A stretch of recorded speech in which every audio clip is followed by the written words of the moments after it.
Sir అంటారు, చేతులు కట్టుకుంటారు. ఎంత బుద్ధో. ఒక విషయం తెలుసా, మీరు ఆ మనిషికి గౌరవిస్తున్నారా, ఆయన దగ్గర ఉన్న డబ్బుకి గౌరవిస్తున్నారా? అది కదా, అంటే ఆ మనిషికి విలువ లేదు.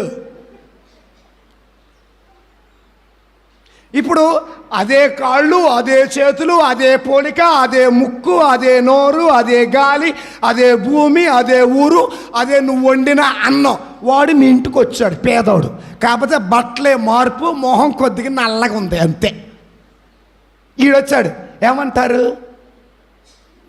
మామిడి చెక్కులు అన్నీ వేయండి వాడికి. ఈయనేమో సార్ అని, వాడినేమో ఒరే అంటారు.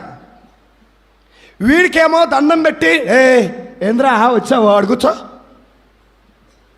ఇలా భేదాభిప్రాయం చూపించేవాడు పరలోక రాజ్యమందు గొప్పవాడు కాడు.